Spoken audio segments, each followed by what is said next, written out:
Hey everyone, welcome back to the channel. Something a little bit different today. I'm going to go through what I've bought myself over the last 2 months in the Pokemon card world. Now this includes some singles, what I've managed to pull from packs, and also some sealed products. So stay tuned, I'm going to go through it all. Hasn't been a massive 2 months, but I wanted to share with you what I've bought myself and also offer some advice around these sets and some possible predictions. You'll notice a bit of a different backdrop. My Charizard's chilling down there, and like I said, I bought that much Darkness Ablaze, so hey, why not make a joke out of it? We've lined the background here with some Darkness Ablaze booster boxes. So without further ado, I guess we should get into it. Now, starting off, I've been opening some Scarlet and Violet, and I can tell you now, yes, pull rates may be way better on Obsidian Flames, but I'm not having much luck with it. The best card I've managed to pull is nothing at all. I honestly opened, not heaps, and I shouldn't say I've been opening a lot of Obsidian Flames, so I haven't. I've opened 14 booster packs, and this is all I've pulled. Like literally nothing else. Everything else just regular, hollow. Other than a little Houndour down here, that's all I've pulled. I have had a little bit more luck with some other sets. I think the artwork in Scarlet and Violet is really starting to grow on me. And this one in particular, that Paldean Taurus, that is one hell of a good looking card. I really like that card. And Scarlet and Violet base, I got lucky there and pulled a nice, one of the major hits out of the sets, I guess you would say. I'll actually sit those down there for the time being. In terms of singles that I've bought myself, not much. I thought, I don't know, I just really like the artwork of these. I ended up picking up the Charizards, the alternate artworks out of the Sword and Shield Ultra Premium Collection, or as most people call it, Charizard UPC.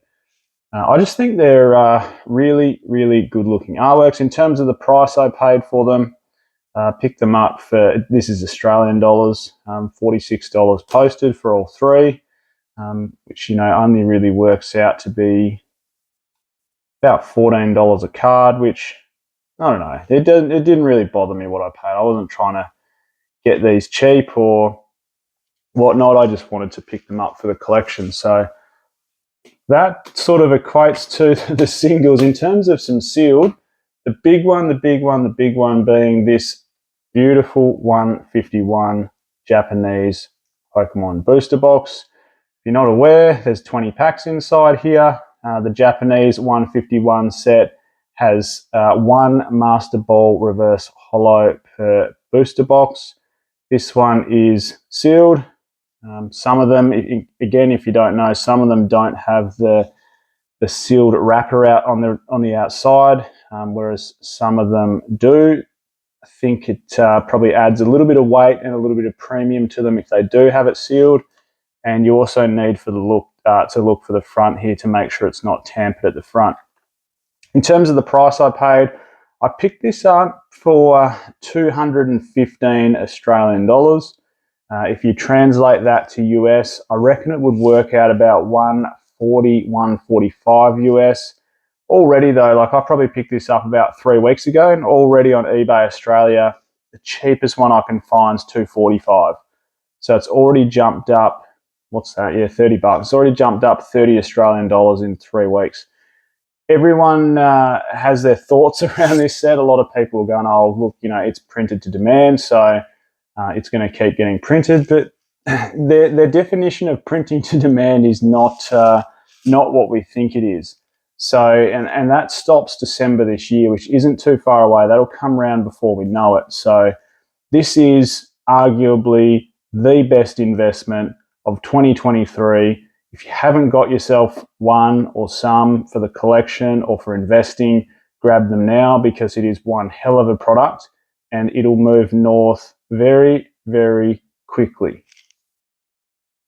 Right, what else did I get? I've really been focusing on Sword and Shield booster boxes still. I picked up 2 more Lost Origin booster boxes after it had its reprint it's sort of dipped back down in price a little bit. I sort of wished Lost Origin didn't have a reprint. It's one of those things where I was sort of hoping the end of the Sword and Shield era, similar to Sun and Moon, those final main sets, except for Hidden Fates, the main sets I'm talking about, they didn't really get some of them didn't get a reprint at all. Like Team Up was, of course, short printed, and Cosmic Eclipse, everyone was expecting a reprint, being the final Sun and Moon set, and it didn't see a reprint. And I was hoping that would happen with the last Sword and Shield sets, but both of them are seeing reprints, obviously Lost Origin and Silver Tempest, which is a bit of a shame, but Lost Origin's a great set. There's 2 belting chase cards, and there's also a really nice looking trainer gallery sitting inside there. So long term, Lost Origin will do just fine. Some other Sword and Shield sets that I was focusing on. This one just feels a little bit underrated, which is Astral Radiance.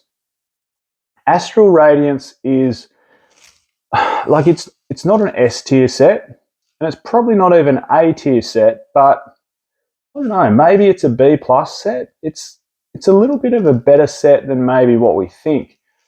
And Astral Radiance, is it Cosmic Eclipse? No, but it works off that same sort of trend with the time and space sort of Pokemon, I guess. And there's a really nice trainer gallery. The Machamp V is an absolutely gorgeous chase card. The Origin form, Dialga and Palkia, are also really nice chase cards. What else is in there? Is the Beedrill alternate art in there? I think so.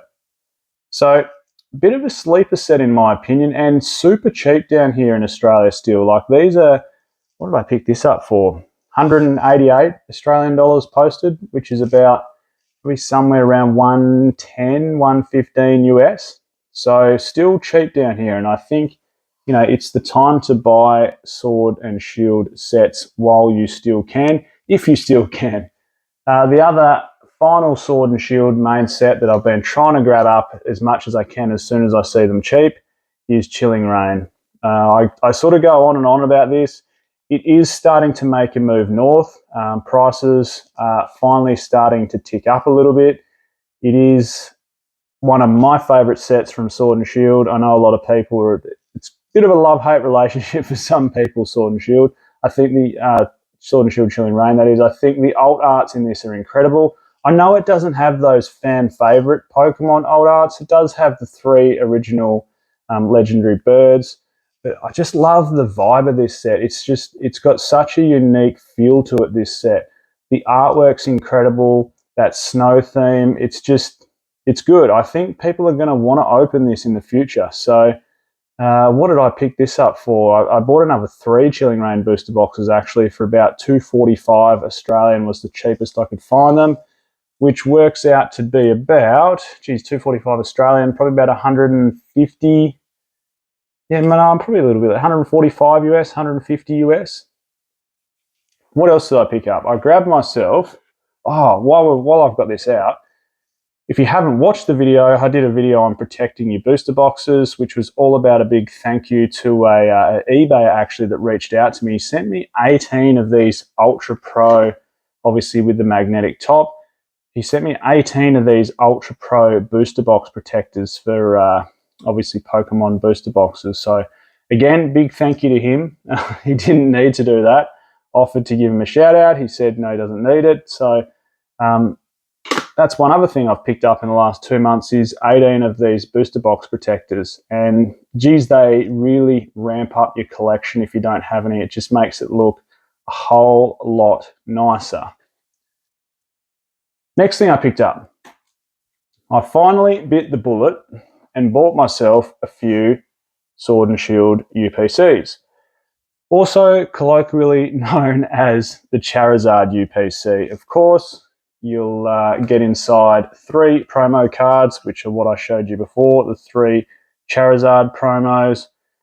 If you're sort of new to the TCG, fun fact about this one, in Crown Zenith you get the opposite view. So you get the view of Mewtwo looking up at Charizard, because that's what's happening in this card. Charizard's battling Mewtwo, which I thought was a really cool little theme that they did with this card. Sort of flipped it round, and that's a great chase card from Crown Zenith. The Charizard UPC, I think, is a good buy. Yes, a lot of people say, oh, I was overprinted, printed to oblivion. The sets that you get inside it are just such solid sets. I think it's going to be such a fun product for streamers and the likes to rip in the future, which is going to add heaps of value to it because it's got, it's got some of your favorite Sword and Shield sets sitting inside there. Of course, you get the 3 promos. There's even some Evo Skies sitting inside there. So I just think it's a really, really solid pickup from an investment standpoint as it sits. It is big and bulky, so if space is important to you, it's going to take up a lot of space. I'd say it almost takes up the area of more than 2 Elite Trainer boxes and probably 3 booster boxes. It is pretty, as you can see it here behind with the 3 Darkness Ablaze booster boxes, it pretty much takes up the space of all 3 of those. And then the final product that I've picked up recently, which is really just a display piece, is an Obsidian Flame booster box. This is actually one hell of a nice looking booster box. Charizard obviously on the front there, Dragonite on the side, Tyranitar chilling on the top. This is a nice looking booster box. I've also just ordered, hasn't quite arrived yet, I've ordered the Elite Trainer box, and that is also a really, really nice Elite Trainer box with, of course, Charmander on the front. Awesome. Probably the best promo I've seen out of Elite Trainer box, actually. That Charmander promo, what's he doing? He's chilling in the window looking at Pidgey there. That is arguably the best promo. Oh, touch and go with the Stained Bird trio from Hidden Fates, but I do really like that Charmander promo. I think that's a great promo. Obsidian Flames, I don't have strong predictions for this long term. Like, I know it's Charizard based, but I think it's going to follow a similar trend to its friend sitting behind it, which is Darkness Ablaze. Very Charizard based, and due to the hit rates, I can just see so many of these Charizards hitting the market and just the price really heavily being affected by it. We can already see that the main chase card, that Charizard special illustration rare, that's already heading south very, very quickly. I think this is going to be sort of a similar trend to Darkness Ablaze. I bought it just because I wanted it as part of the collection. I think it's a nice looking booster box.